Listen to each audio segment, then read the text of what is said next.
There we go. And we're recording. Hi, my name's Anne Hawkins, and I'm here for another episode of Drive Business Insights. This is exclusive content for our Pro and Premium members. And in this episode, we're going to be looking at how to make it easy to deal with all those really pesky, boring admin jobs that every small business owner has to deal with. The expert that we've got on hand for this topic is Louise Lee, and she's going to give us some insider tips on what every business owner needs in their business toolbox. We're going to hear about some easy ways to look after your general admin, your accounts, phone and email communications, marketing, and a lot more. And then most importantly, we're going to hear about how to synchronize and integrate all of these tasks so that you save tons and tons of time. And we all know how important that is. So what's more, Louise has put together a PDF with the details of all these tools that she recommends. The link to that is going to be on the same page as this video. So you can download it if you like beforehand, and then you can make notes as you go along. But it's always going to be there, so you can go back to it if you need it. And just before I hand over to Louise, just to mention that Louise also runs a monthly drop-in for our Pro and Premium members. And you can join in that to get answers to any of your questions about how to run your business more smoothly and generally make your life easier. So enough from me. Let's meet Louise. Hello there, I'm Louise Lee, and I work with small businesses helping to manage the back end of their business. All of the non-fee earning work that takes you away from running your business smoothly and successfully. So anything that takes you away from actually working with your clients, that's what I tend to manage. And where possible, we automate as much of that as possible. I love the description on your website, Louise, where you say that you help business owners to reduce the learning curve? Yeah. For technical things.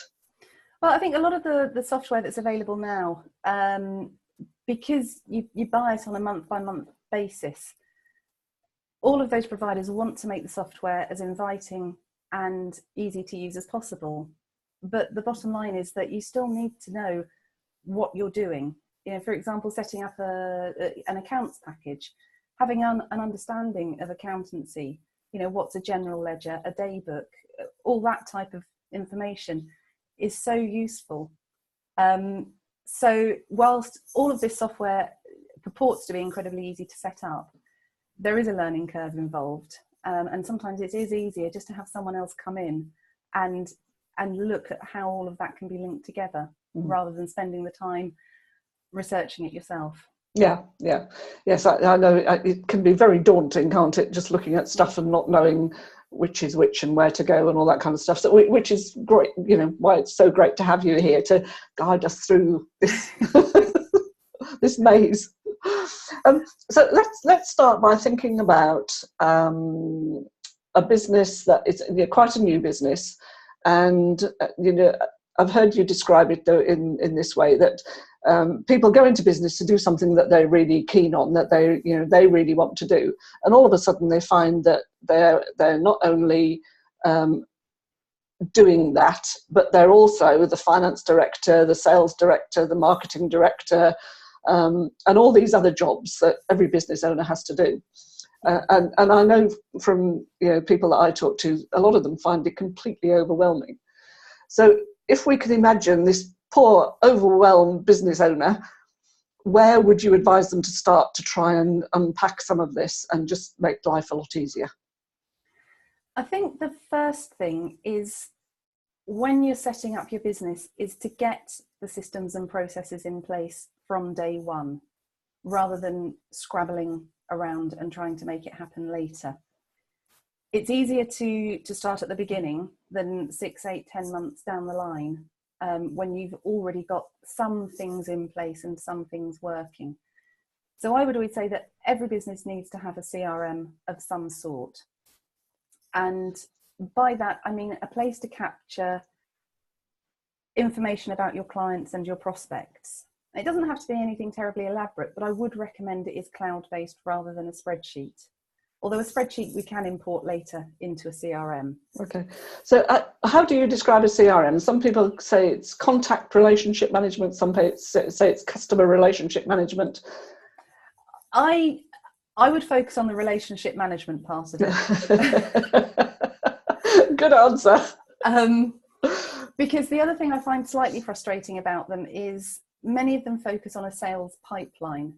And it's lovely to have a sales pipeline in place, but to have that sales pipeline, you need to have your website set up, your newsletter set up, all of the ways to capture all of your leads set up. And at the very beginning, you don't really know necessarily what that's going to look like. You know, the ideal is obviously that you sit down and you document all these processes. You imagine that you are your customer. But if at the beginning you just start to, if anyone ever makes an inquiry, you make a note of their name and their telephone number and their email address in your CRM. You can put a follow-up action to call them in, you know, a given amount of time. You can keep in touch with them. But you've started to capture that data already. So even before you've got any customers, when you're starting to build that contact list, that's where to start. Yeah. And I know there are lots of free CRMs out there. In fact, there's a dazzling array of CRMs, you know, from right up to enterprise level. So what would be your recommendation for people who are just starting out and looking at these? I personally would go with Capsule, because it manages tasks and tracks processes quite well. But for example, if you're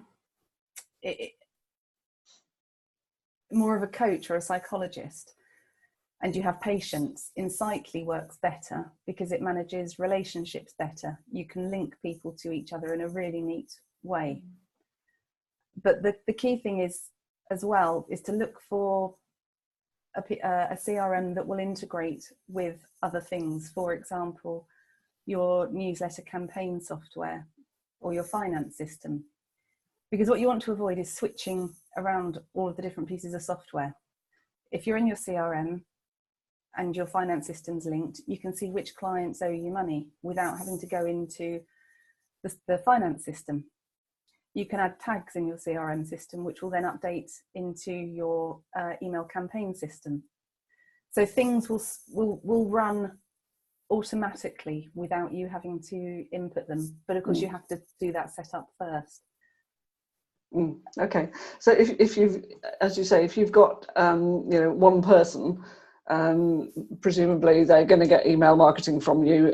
They might also get an invoice from you if they're a customer. You don't want to have to update their information in 3 separate places. You want it to do it once and then it will populate all the other places. Exactly. And I mean, there is a neat piece of kit called PySync, but that's not free, but it can save a huge amount of time, because if you're using Google Mail, for example, you can have all of your contacts set up within Google. That will sync directly to your phone. You can tag all of your contacts in Google and that will sync directly to your CRM. And you can then have your CRM syncing to your finance software. So you don't have to update contacts in multiple places. Yeah. You update it once and then it will follow the whole flow. That sounds just like nirvana. It can be. Yeah, I suppose once it's actually set up, you know, if it's working well, that's absolutely brilliant. But it's, yeah, I mean, and the whole point of what we're doing today is working through that process of how you get up, how you get started to get it set up like that, to get to that ideal situation. And that's why it's a good idea to start at the very beginning when you first start your business, because you won't have that much information. So rather than having to sync 500 contacts and then make sure all of that has happened correctly, if you're only adding to it, you know, one at a time, you can check that those syncs are correct and working. Okay, right. So we're going to start with the CRM. And what do you recommend to go on to from there? Finances, I would. Yeah.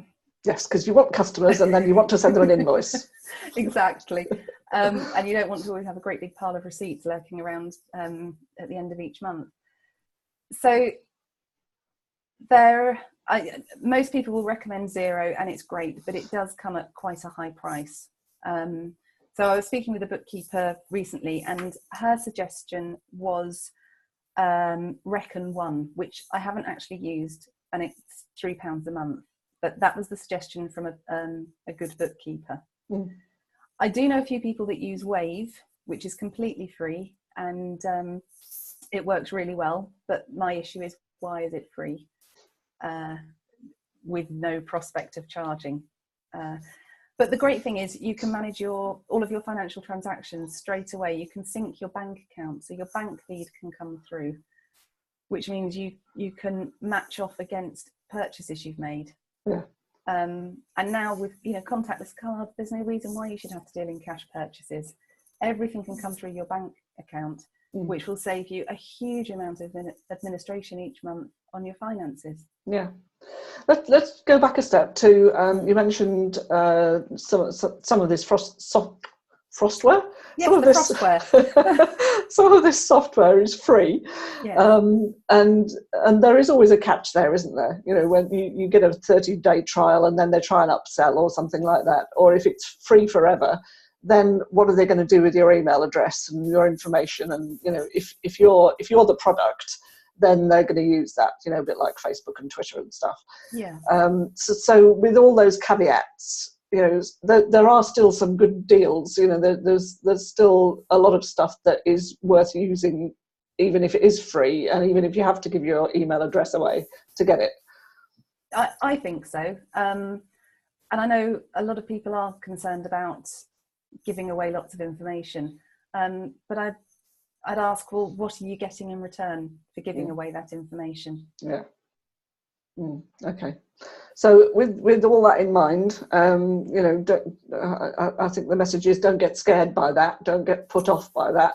Just be careful and look at the terms and conditions and all that kind of stuff. Yes, I think it's one of the few things any of us do is read the terms and conditions in full. We just click, I agree. Yes. Have you seen some of those terms and conditions? Oh my goodness. Yeah. But as you say, I guess the thing is that if there's stuff that is really a bit dodgy, then people in our network tend to flag those up, don't they? So there's always a check. There's checks and balances all the way through this to make sure you don't get taken for a ride. Exactly. And I think, go out to your network, ask people, what they've got experience of. That's what I did with the account software when I was looking for a free one for a client. And Wave was the one that kept coming up in the Google searches. And I'm guessing that's because they pay a lot of money to be there at the top. But, you can't beat asking your network what it is they use and what works for them. Yes, it's interesting, isn't it? If something comes up at top of the searches, but then everyone says, never heard of it, don't use it, don't like it, it's rubbish, then you're getting a real picture there, aren't you? Yeah, exactly. And I'm pretty guilty of looking on Amazon and checking the reviews on an item, and I focus on the 5-star reviews because I want that item. But if you flip it on its head and look at the negative reviews, and do the same when you're researching software. Yeah. Okay, that's great. And of course, the great thing about this and what we're talking about is that you're there. So people can actually come and ask you, and 9 times out of 10 you've actually used it for a client or something like that. So you've got first-hand information, which is just brilliant. Yeah. Okay, so we've got our CRM set up, and we've got our a piece of software that will handle our accounts. You started talking about receipts and banks and all that kind of stuff, and cash transactions and et cetera, et cetera. Now, I mean, the classic thing that a lot of business owners do is they end up with a carrier bag or a shoebox full of receipts that they take to their bookkeeper or accountant too close to the deadline for their tax. So there's obviously much better ways of dealing with all that. What do you suggest there? I mean, if your account system is online, you can photograph the receipts, scan them, attach them to the item. You can upload them. There are, get them into a digital copy, and they're a lot easier to manage.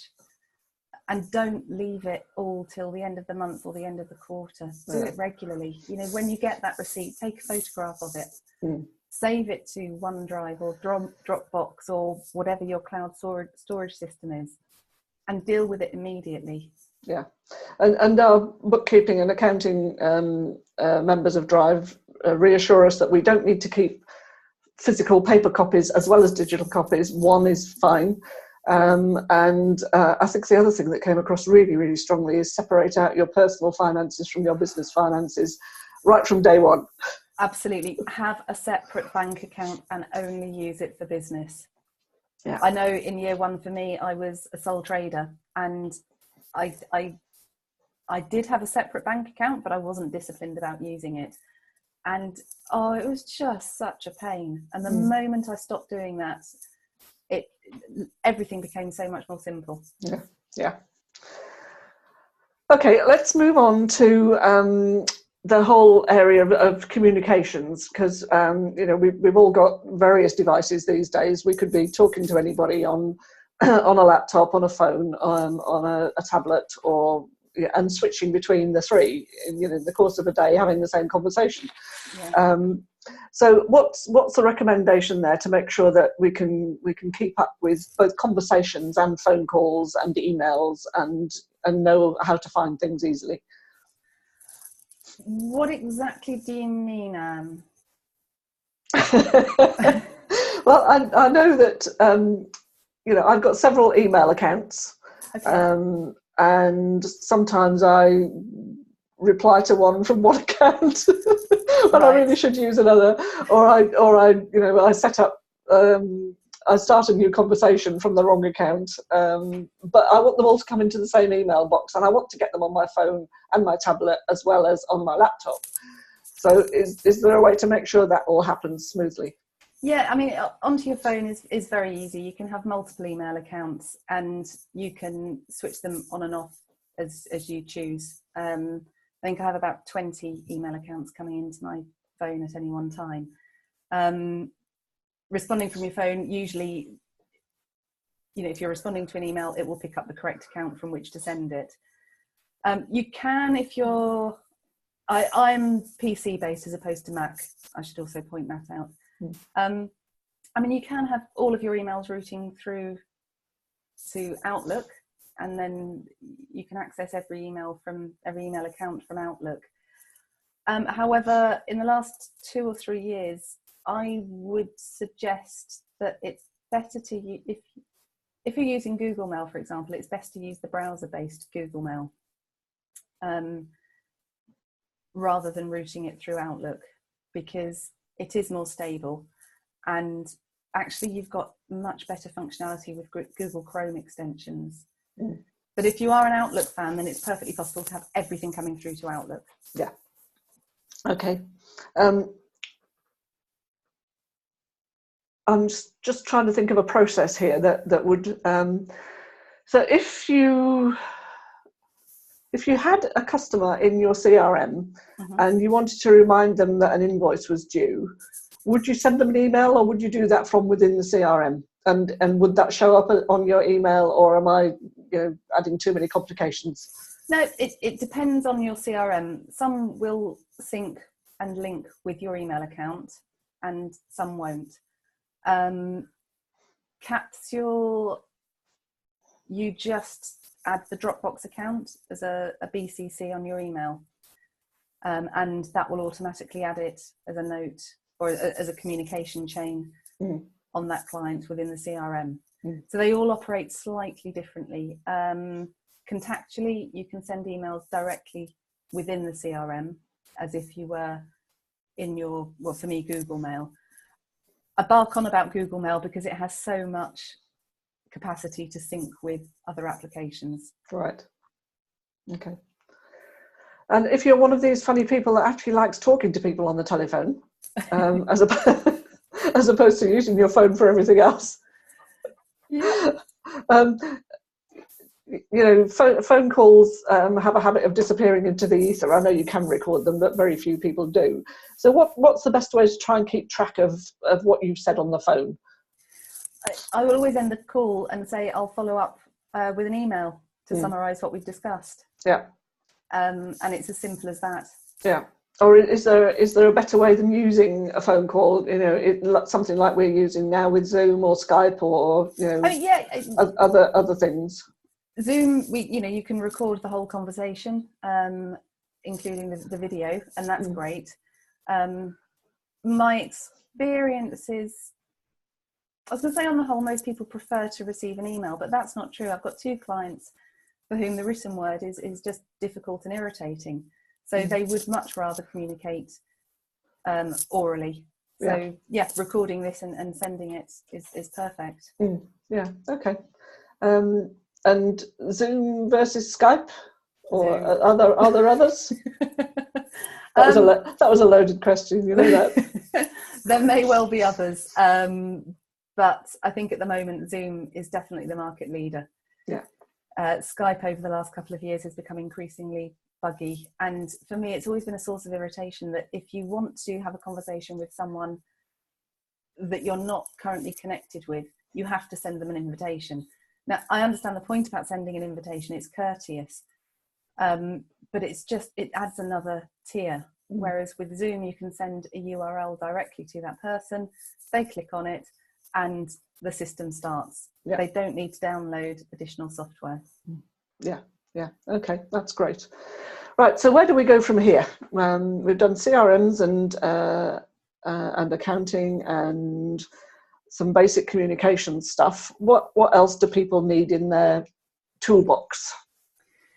I would say they need to have an email management system. An email marketing system.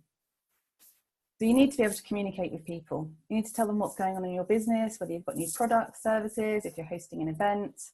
And the only way to do that is using a mass mail service, of which there are many. I think MailChimp is probably the market leader for startups because it's free, and it's easy to use. But there are others. ConvertKit, for example, gives you access to really easy email sequencing. So if you're onboarding a client, you can have a series of emails that goes out, delivering them specific information at specific intervals. And then if you want to take that one step further, ActiveCampaign has a fantastic map that you can use to sequence your emails. So if someone clicks on a particular link, that pushes them onto a different email sequence. And if during that sequence they click on a link, it pushes them somewhere else. So it starts to get incredibly clever, and you need a huge board to map it out. But actually, ActiveCampaign does it all for you, and you can just drag the arrows around as if you're creating, an organisation chart, I guess. Wow, right. That sounds as though it's worth a look. You mentioned onboarding new clients, which leads me to think about things like terms and conditions and regular stuff that we send to people all the time. Is there an easy way to organise that, and so that you've got your client files and that you've sent them the right bits of information and things? Yeah, I mean, one of the things that I've been looking at recently is how to make that easier, and Trello is a board which is I like because it follows a process. However, I think it can also make quite a good tool for keeping terms and conditions. Having all of the onboarding documents that a client needs to see or refer to, so you can have a template board with all of that information, and then copy that board for a new client. And then all you have to do is invite them to that board, and then they've got access to every document they need to be working with you. Right, so you don't need to be sending these by email or Dropbox or anything like that? I mean, you don't need to, but again, it comes back to how comfortable you are with your business documents being hosted in the cloud. And if you're not happy with that, then you're probably better off using a document signing piece of kit. I mean, there's just having a look here, because I use Adobe for all of that, but that costs money. But DocHub, for example. DocHub? Yes, DocHub. You can send contracts through DocHub for, I think it's $5 a month. Mm-hmm. And then that tracks and records and keeps those documents and makes sure that everyone has signed copies to hand. Right. Okay. Great. That's a new one on me. I know that the Adobe thing has really developed over the years, and there are new people in the market, aren't there? So that's good. And QDesign is also a really good one. In fact, I beg your pardon, QDesign is $5 a month, mm-hmm. and DocHub is free for up to 5 documents a month. Okay. So assuming you're not taking on more than 5 new clients a month, you should be good. Okay, we started talking about email marketing and and keeping your clients up to date with what you're doing, whether this is your latest blog post or an offer or whatever. Mm. So just talk us through the basics of that. You mentioned MailChimp and some of the others that can get a lot more complicated or complex. But what about managing your lists and creating graphics and doing all the things that make this all look pretty and linking it to your social media and all the other things that people do? Yeah, I think one of the biggest things to remember is that if you search, so it's talking about graphics, if you want a particular image, Google is most of our point of call now, but don't just use an image that you find on Google, because if it's copyrighted in any way, you will wind up with a legal battle on your hands. There's plenty of free imagery out there. There's one, I always call it the wrong word. It's Unsplash. Upsplash. Yeah, Unsplash. Unsplash. Yes. And they've got beautiful, beautiful photography that you can use for free. Mm.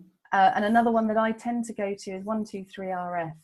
So you buy a package of points, and each image costs probably no more than £1. Yeah, but there are quite a lot of free sites out there now, aren't there? There are. And again, they're collecting your email address and all that kind of stuff. But you occasionally get the emails telling you something else. But they're definitely worth having a look at. Oh, absolutely. Mm.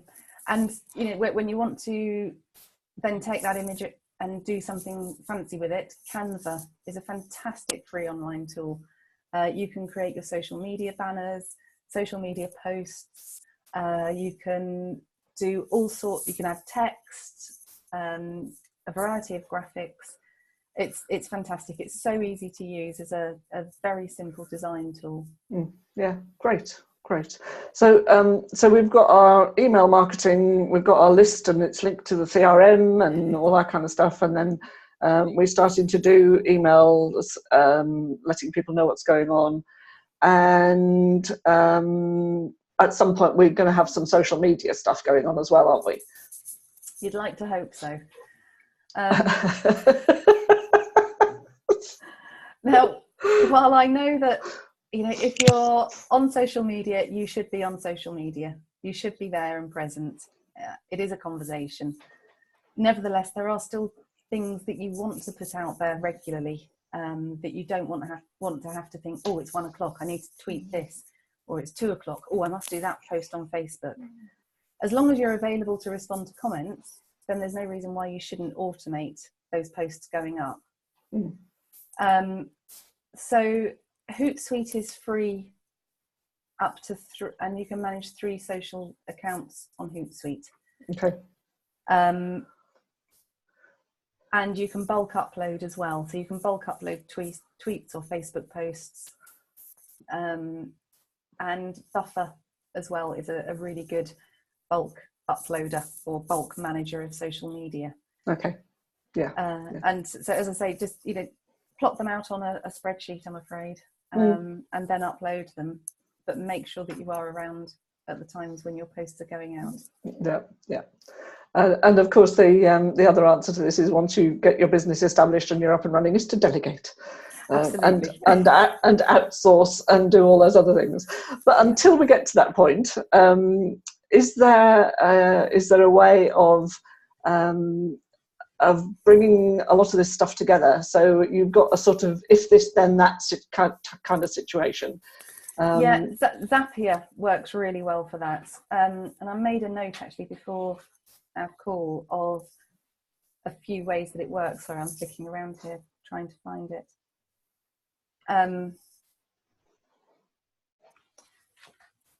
Because, for example, if you've sent an email campaign through MailChimp, then you can have a Zapier or a Zap set up so that it will then post that campaign on your LinkedIn profile. Or you can automatically share videos, your YouTube videos, directly to your Twitter account or your Facebook page. So when you're plotting out what it is you want to achieve in different aspects of your business, if you assume that everything can be done, so if you do something, then multiple things can happen. There's usually a way to find the solution, rather than thinking, I wonder if something exists. Just decide what it is you want to achieve, and then we find the solution, because it is there somewhere. Yeah, fantastic. I think that's lovely. It strikes me that with some things like Zapier, we could really do with a separate call, where we go into detail with about that. I know we've done some things previously on Trello and on using Zoom and that kind of stuff. But I think with some of these things we need to go into more detail. But for an overview, you've done a fantastic job there. If I can just remind people who are feeling just perhaps a bit overwhelmed by it all, because there's a lot of information there, that Louise has set all this stuff out in a PDF, and if you haven't already downloaded it and gone through it as we've been talking to capture all the names and things, then you can do that at any time after this call. And Louise is always available in our Facebook group and in her monthly calls, open calls to Pro and Premium members, where you can talk about this stuff and really get answers to your particular business solutions. So I think, unless there's anything else you want to leave us with, Louise, we'll say thank you. Thank you very much indeed. It's my pleasure. Okay. I'll be back again with some more Business Insider tips, and we'll catch up with some more Drive members and their expertise. But for now, thank you very much for watching. And if you've got any comments or queries, do leave them on our website. Okay. Thanks very much, and bye for now.